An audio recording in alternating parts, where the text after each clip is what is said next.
So your 5-year-long campaign has come to an end. Your players have encountered the gods, slayed the demons, wooed over the kingdom, and saved the world. Everyone's happy, screaming, celebrating for them. They've gone to the edges of creation and back. Tears are shed, drinks are shared, and laughs are heard all around. You then decide it's time to take a few months away from D&D to prep and prepare for the next adventure ahead. And then those weeks slowly begin to turn into months. And before you know it, it's been a year or two, or maybe 3 or 4 or 5 or 6 since your last session. So how do you just bite the bullet and delve into a brand new story with possibly new adventurers, new people? I don't know if I have the right answer because this is about where I am currently. I haven't played D&D in almost a year, and it's been tough to feel like I'm ready for another turn around the table. And I'm not entirely sure why that is. That's kind of why I wanted to make this episode. And if you watched and listened to the last episode, then you'll there's a trend there about finding the love, finding the spark in D&D here.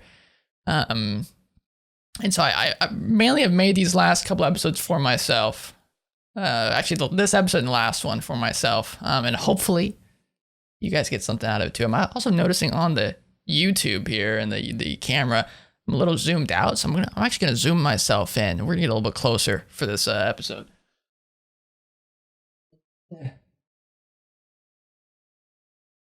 There we go. That feels much better. I feel a little closer here.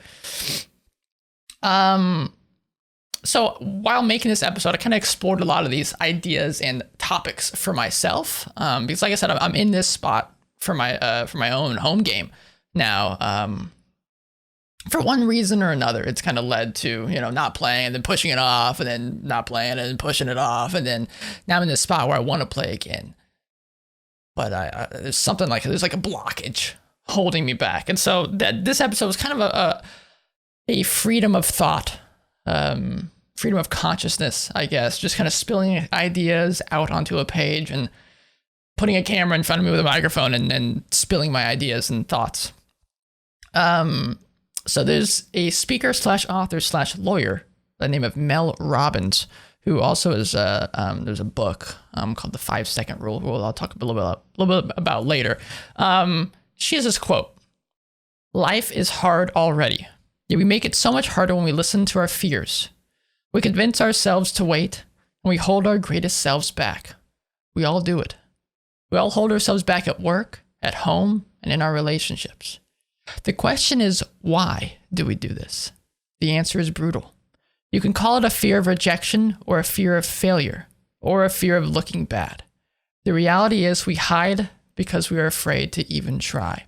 And I don't know if that exactly portrays what's going on for me currently, or for maybe you out there, you fellow DMs, or even players who have taken a break from D&D or from tabletop RPGs and have had some difficulty returning to the space. I don't think it might not be a failure to try. It could be. It could be something like that, but it's definitely something that we're holding ourselves back. It might be a fear of rejection, like she mentions, or a fear of failure, or a fear of looking bad. I think that definitely plays into it, that I'm afraid to start again. I'm afraid to continue. And the reason why I say start again is because I'm someone who very much prefers endings. I don't know if that makes sense, but I like, does it have to be a happy ending or perfect? Everything is, succinct type of ending. Like, I love the show Lost. That doesn't have what I would say a perfect ending, where everything's tied up, all the loose ends are taken care of, and you're like, you know what, I feel like this was a well journey. This was perfect. But I still adore that show, and I love the ending for its own merits. That being said, I hate the Game of Thrones ending. I mean, that's not a wild claim or a wild take. We've actually talked about this on the podcast before. I can make a whole episode just talking about my annoyances with what happened on that show. that at least had an ending, right? It might not have been the ending that the show probably could have used, but it was an ending. So when there isn't an ending for something like, for example, Berserk, which is a great manga, and it's been going on for like, 20, 30 years at this point, that doesn't have an ending yet. And sadly, the mangaka has died, and his assistants and friend are going to be taking over, apparently, from all reports.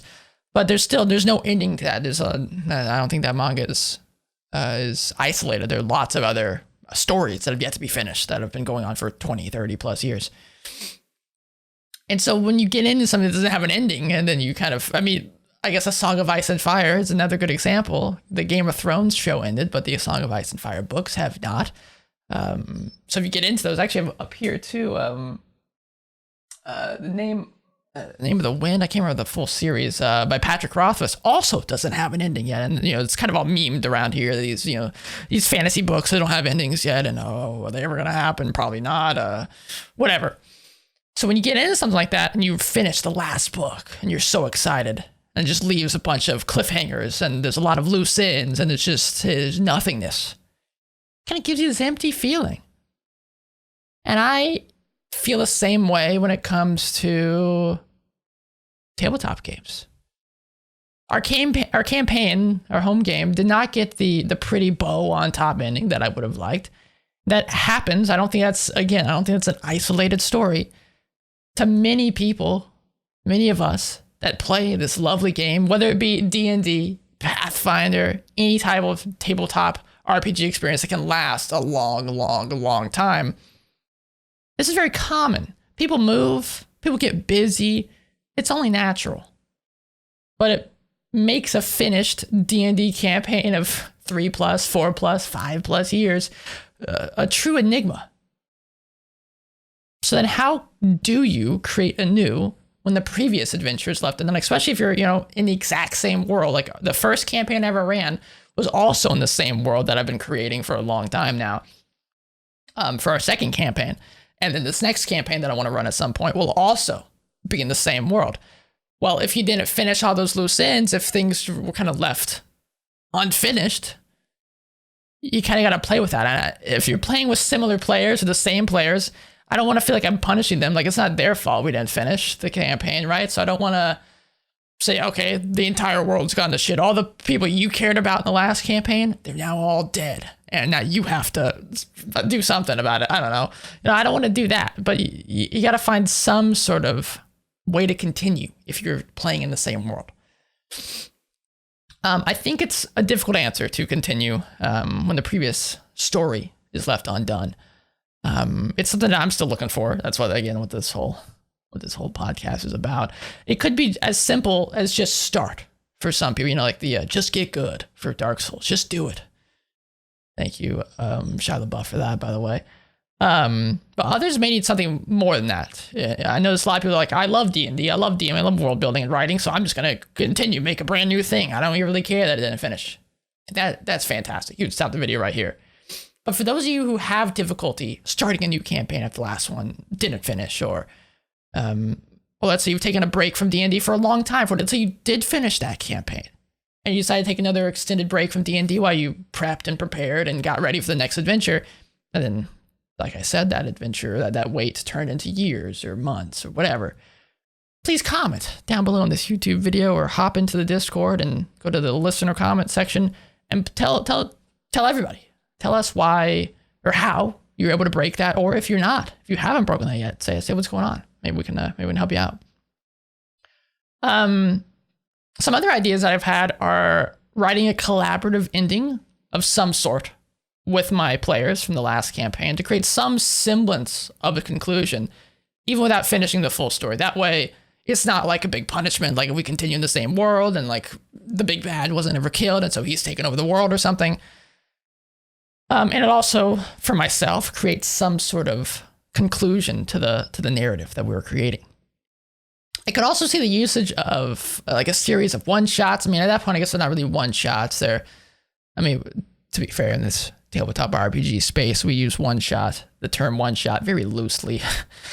A series of mini campaigns maybe would be a better way to say it, to tie up any loose ends for certain players and characters. That way your players and their characters get a way to play out the ending instead of just writing certain things down. And that may feel more meaningful to them. You could even do a combination of the two where you hit a couple of story beats and a couple of mini campaigns or one shots. And then after those finish, you can then write like a narrative ending for everybody. I know that at the end of a lot of campaigns, like if you watch Critical Role or something like that, the big ending will happen and then there'll be an epilogue episode. And the epilogue is where the players decide what their character will be doing for the next 30, 40 years of their life, or hundreds if they're an elf or something like that. And so you can do something like that similarly, even if you haven't technically finished the campaign. Maybe you can tie up the main story on your own, or if it's hasn't been revealed to how this all ties in together, then maybe just don't even reveal it at all and it doesn't happen in the game, or something along those lines. If you work on a world level that I do, that you need to kind of have these your eggs in a row or whatever they're called, then you can think about it that way. Maybe let me take a sip of water. So either of these solutions may help with the blockage of feeling like the last thing you started was unfinished, and the slightly disheartening feeling that the next one may be as well. So I would say that's probably partially in the back of my mind, is that the first campaign I played fell apart for one reason or another. The second campaign had similar issues where we were never able to get the full thing finished. And so then there's that little, tickle in the back of my mind that's saying, okay, well, you're probably not going to be able to do that with the third one or the fourth one. So what's the point of trying? I think that's the very strange nature of playing tabletop RPGs. While we tell many stories in our games, many impactful, emotional, tear-jerking, laughing, hilarious, I guess that's probably a better way to say it, hilarious stories. But there are very few of us who ever feel the full elation of a completed story. And yet we continue to dive headfirst into this lovely world of tabletop RPGs because it isn't really about the ending. As cliche and stupid as it sounds, it's not about the ending or the epilogue that comes afterwards. It's about the journey, the friendship that we make along the way. And I mean that seriously. It's not about what happens at the, if you got the Curse of Strahd, it's not about what happens to Barovia after Strahd ends, or Strahd is killed, or Strahd wins. It's about the little stories along the way. It's about the hags that you encountered on, in the towns. It's about encountering each other and saving your cleric's life from turning into a vampire or something along those lines. It's about these small, impactful stories that happen along the nuggets, if you will. If you're like Hansel and Gretel, the little nuggets that you drop. It's about those nuggets that you can pick up and eat. And eventually they'll fill you up, right? You don't have to wait till the end. You don't have to wait to the nice pie at the bakery at the end of the story. You can eat on the journey. This metaphor kind of starts falling apart the more I talk about it, so maybe I should move along. So then how do you get through that blockage, right? If it's not about the completed story and you feel upset at yourself that you haven't completed the story, how do you get through that blockage? And I think this kind of gets away from specifics of D&D about being creative in general.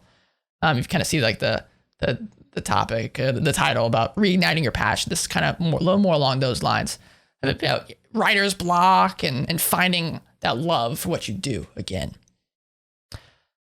And literally for me, getting through that blockage has a lot to do with remembering why I love D&D, why I love this game, why this podcast started in the first place. Obviously, I love the game and I love, the friendships and everything, but really it's about the friendships. It's about being with somebody and chatting and getting to hang out. So creating a world for the players to explore and weaving their stories into different plots and threads can be very exhausting and tough to visualize before you begin. Like a lot of the times for me, I'll create it, and probably this is for most DMs, we've talked about this in the podcast before, that I'll create a basic world and a story and basic story beats here and there. Obviously it tweaks and changes as the players get their meddling fingers into it. But I'll continue to add stuff as we're playing, and ideas will come to me as we're playing through this game. You know, someone will say something that makes me, oh, that's a great idea, and I'll quickly jot that down or something along those lines. It's very similar to looking at a pile of clothes that you have to fold or dishes to clean. You remember why you do something, it makes it easier to do it again. Even if it's difficult, stressful, exhausting, but that passion, that love can get you past it. For example, if you don't fold your clothes, you'll never find your favorite t-shirt that's been missing for weeks, but it's just been buried underneath your clothes, taunting you the entire time. So if you do that, if you remember, oh, my clothes are probably underneath, my favorite t-shirt's probably underneath that pile, and I love that t-shirt, I want to get to that t-shirt, okay, I'll start this process. And then halfway through, you're like, man, I love hanging up shirts. Maybe not that emotional about it, but you know, it's nice having a clean area. Just like it's nice playing D&D with your friends. So Critical Role is what got me into D&D. I've talked about this on the podcast before. Yet I will be the first to admit that it is a very daunting to get into nowadays. I mean, it was scary just when the first campaign was out, and it was like 154 episodes or whatever the hell. Nearly every week, there's a new 4-hour episode to watch. And if you get behind, then there's many 4-hour episodes to watch. So I first thought, you know what, I want to watch Critical Role again, get back into, remember why I love this game, hearing the stories and the players' interactions. Well, I looked at the Critical Role list and I got me scared to start this new campaign. It was only like, 30 episodes so far, but that's how I felt in the second campaign. There was only 30 episodes out, and then I got a couple weeks behind and it was like 50 episodes. So I never finished the second one, and I have barely started the third one. So instead, I decided to start watching Dimension 20 again. After I saw a clip from an interview with Brennan Lee Mulligan, who's the DM of Dimension 20, and Matthew Mercer, who's the DM of Critical Role, if you're unaware. After watching it and experiencing the fun of tabletop RPGs, the silly stories, the jokes, the joy of the players as they piece things together, started to remember the love I have for this game. I also began to read a lot more again. To start sparking my brain for ideas, as I was like, okay, if I'm going to do a new campaign, I probably need to get some more ideas under the belt, because God knows I've gotten rid of them all at this point. So I was very indiscriminate on what I read. I had a couple things on my list that I've been wanting to get to for a while now. And so I just started with something random that was on my list. I started with this book right here, Children of Time by Adrian Duklovsky, which is a fantastic little read. And there's 2 sequels that I've yet to read yet. Children of Ruin and Children of Memory, I believe. Children of Memory, I think, just came out. But I'm very excited to read the other 2. It's been a delicious romp through some sci-fi stuff. I also read 3 Body Problem, which I don't have the physical. I read that on my iPad. Again, another science fiction story. And I began to spark some ideas. I got some fantasy here. Words of Radiance by Brandon Sanderson, which is book 2 of the Stormlight Archive. His stuff is a lot more, I don't think simple is the right terminology for it, because his stories can get very intricate, but it's always something digestible, I guess is the right way I should say it. And it's like a comfort thing for me. I love some of his, I got a lot of his other books up here too, and I'm excited to read some more of the Stormlight Archive. I also read his other short story his other novel that just came out called Tress of the Emerald Sea. Fantastic. I also continue to read A Song of Ice and Fire, which is probably one of my favorite fantasy series ever. Obviously, it's unfinished, but I was just giving it a reread, and then I stopped at one point to who knows what, just like what this episode's about. I stopped, and then it took me a long time to get back to it, and so I'm finally picking it back up. Specifically, I read A Storm of Swords and A Clash of Kings were the last 2 that I read. So I'm starting to get to the quote-unquote newer ones. Then I also read some manga here. I got Vagabond, which is a great historical fiction adventure with some samurais. Got Berserk here. If you've yet to hear about Berserk, I definitely recommend you check it out. If you love fantasy, Game of Thrones, medieval type stuff like that, is incredible. I've worn many t-shirts and talked about it on the podcast, I think, a few times now. I also got Vinland Saga here, which is similar. It's historical fiction, I'd say, as well. some of these have great anime. Actually, now that I mention it, none of them do except for Vinland Saga. Actually, Berserk, I guess, has a pretty good one, but definitely recommend Vinland Saga if you're interested in that type of stuff. It's specifically about Vikings and whatnot. And then I also read a little bit of some Junji Ito stuff nowadays. I love Junji Ito, and I'm giving some of his books, short stories, a reread, which is a little bit horror. I'd say kind of the Lovecraftian mangaka, if I had to put a put a name on it. But then I also read some short stories called Stories of Your Life by Ted Chiang. Very good. If you've ever watched the movie Arrival, the short story that's based on is in that book. Very cool. So if you had the time, I highly recommend read some of these if you're interested.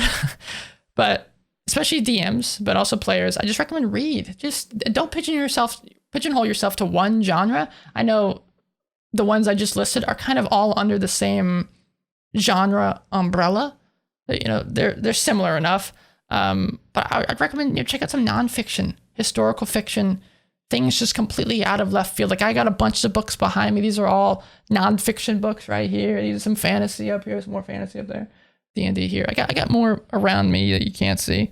But just get out there, start experiencing and picking up details here and there you can either incorporate into your character as a player or into your NPCs and into your world. Just be inspired by. Don't be afraid to just like start lifting things wholesale, but I'd say tweak things a little bit and start, just be inspired by. Even listen to music. Albums have inspired me in so many different ways. All that stuff I just listed has begun to percolate, begun to plant seeds for ideas that I want to put into my new campaign. And it gets me excited to begin to create again. Experiencing other people's creations, I think, is a great way to start, inspiring yourself. Though I think it could be easy to go the other direction, go, okay, I'm never going to make something as fucking sick as that, so I'm not even going to try kind of thing. I'd say also another way to get through this variation of writer's block is to just do it. As we mentioned previously, as silly and simple as that may sound. I said Mel Robbins earlier, but they have a technique called the 5-second rule. So when you feel the desire to do something, count to 5. Before you hit 5, get up and start doing that process. Whatever it may be, like you just feel the desire to start dancing. Well, as you start thinking about it, like, okay, well, I don't want to embarrass myself. Okay, I don't want everyone's eyes are going to be looking at me. All right, I'm not going to do it. Well, you had that initial thought. Okay, think about it less. The problem with this is I feel like this can start breaking down if you think about it more literally about making decisions in your life. Some things do need to be thought on, and you can't just be super impulsive for everything. But when being creative, I think can be a very helpful rule to think about, because it's just like, you know what? Getting started can be the hardest thing. If I feel that little itch in the back of my brain, okay, I want to write something. But then, 5 seconds pass. I'm like, okay, well, what would I write? What would I even write about? Is there any point to writing? Well, then you start getting into that depression hole of, okay, I'm never going to get started because I just psych myself out of it. So before you hit 5, don't even think about anything. Just get up, grab a piece of paper, start writing. I'd also recommend talking to your prospective players of your new game, get their ideas, hear their stories, and feed off of their excitement a little bit to kind of get your wheels churning. If you haven't been able to grow your own yet, ask for help. I think that's, ask for help's a great thing. So I've been kind of tossing out all sorts of stuff. Like, so this very stream of consciousness. Not entirely sure the purpose of this episode or how many of you will get a kick out of it or enjoy this type of episode at all. It's far less informative than many others that have been done on here. So if you like it, let me know. If you don't, then please also let me know, and I will cease to do these, or I'll do them a lot less at the very least. I'm also getting something out of this as well, which is, again, kind of the point of being creative. And this is a way for me to be creative as well.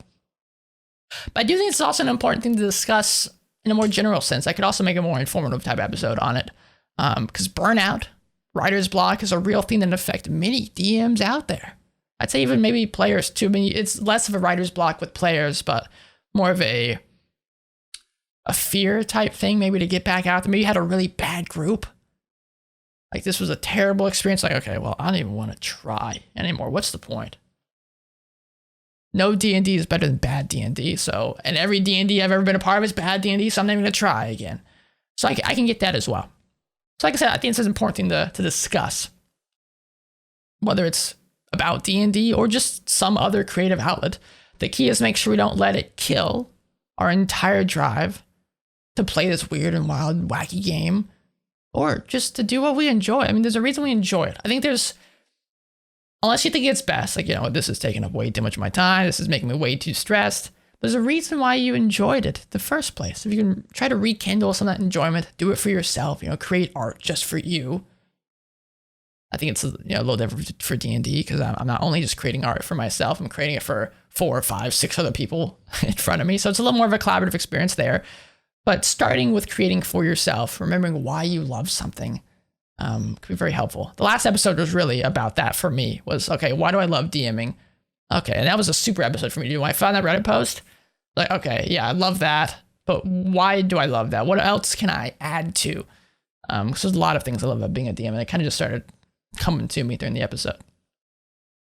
I think carving out a specific time of the week where we say that this is the time where the outside reality ceases for a few hours, where you and your friends can get together and participate in a very unique experience that truly only exists within your minds. Like I said last episode, going out and telling these stories about slaying the bugbear that's about to kill your best friend, and seeing the look on the server's face as you're telling the story. Well, they just want to know if you want to refill your water. That story existed here for us, but everyone out there is like, okay, what the hell are you on about? It sounds like fun though. I would love to be a part of that. It's a very beautiful thing. It's a very beautiful experience to share this with other people.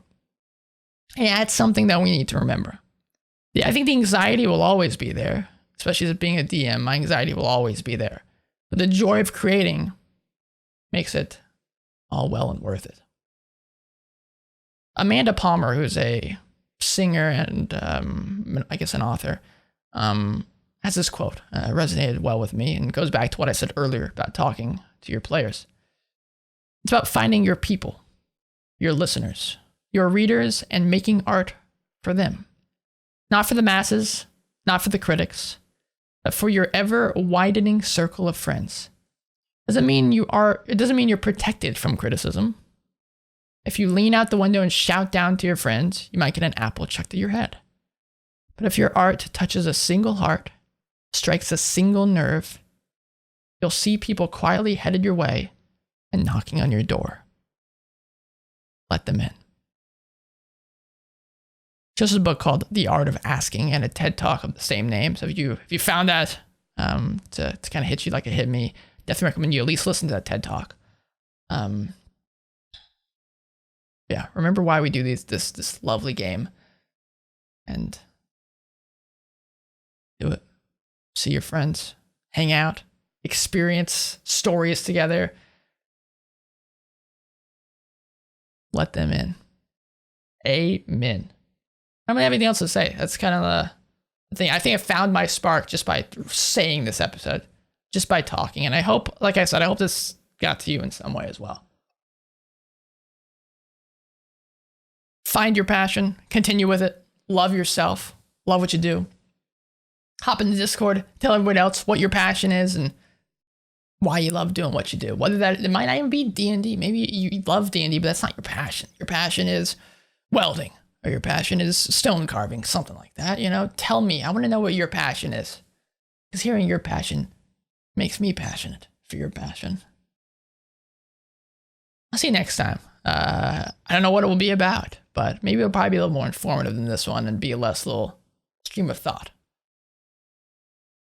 Take care, everybody.